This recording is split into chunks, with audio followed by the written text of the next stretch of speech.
Hi, my name is Angelika Pitiss, and I am the biological mother of two beautiful children, Braden, age 13, and Addison, age 11. I'm here today to expose the fraudulent conduct I've experienced through the New York family court system in Erie and Niagara counties. My case is filed under Erie County, file number 246050, and the judges involved include Judge Thomas DeMillo and Judge Keith Kibler. And prior to, in January, was Judge Foot Beaver. My former attorneys include Rachel Marrero and Catherine Benson of Benson Law Firm. The attorney for the children is Kathleen Kugler. The attorney for the opposing party is Thomas Caserta Jr. and CPS worker Justin Walker has been involved, and now currently Pamela Stevenson of Niagara County.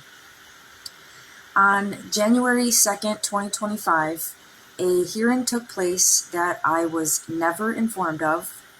My attorney at the time, Rachel Marrero, later claimed in her grievance response that I had been told about the hearing date at the prior appearance.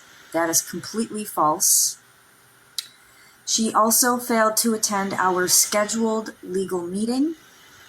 I called, I emailed, I texted, and I waited in the virtual room.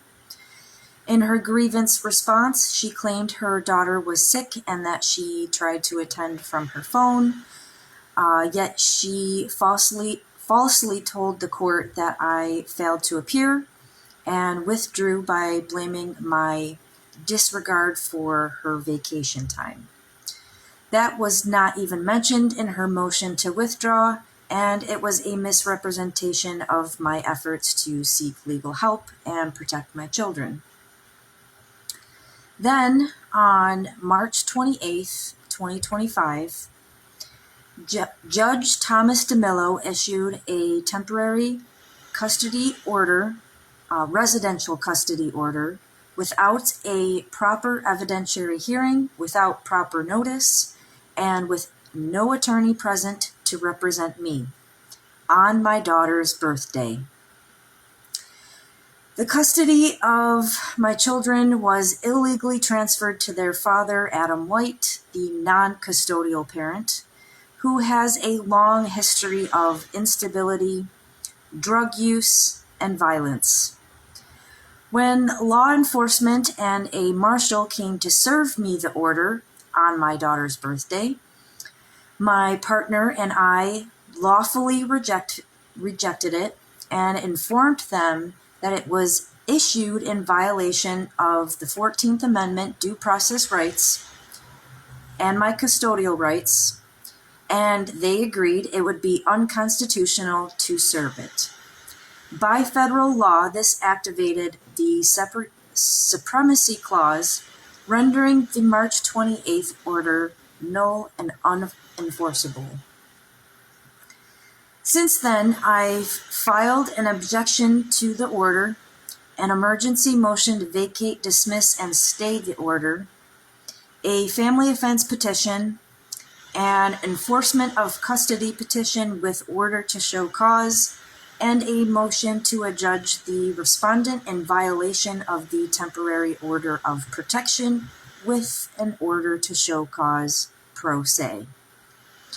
I've submitted sworn affidavits, police reports, CPS records, and a powerful signed statement from my 13-year-old son, Braden, who described the filth, abuse, manipulation, as well as the psychological and emotional harm he has endured at his father's home. On April 17th, all communication with my children was cut off. I believe they are scared to reach out through my son's phone because of how aggressive their father becomes. He has also turned them against their stepdad, James, who has helped raise them in a peaceful, loving, and healthy home for 7 years now. 7 years. This is parental alienation, coercion, and retaliation, all allowed to continue under the court's watch. I am calling for a full federal investigation into this case and all parties involved, including Judge DeMillo, Judge Kibler, Judge Footbeavers, attorneys Rachel Marrero and Catherine Benson, attorney for the child Kathleen Kugler, attorney for the opposing party Thomas Caserta Jr., CPS worker Justin Walker of Niagara County and his supervisor, and every individual who colluded to obstruct my rights and silence my voice as well as my children's voices. I'm joining the Warrior Project to make sure this system is exposed, dismantled, and held accountable, and to bring my babies home where they belong. We are not alone. We are not powerless. We are warriors. Thank you.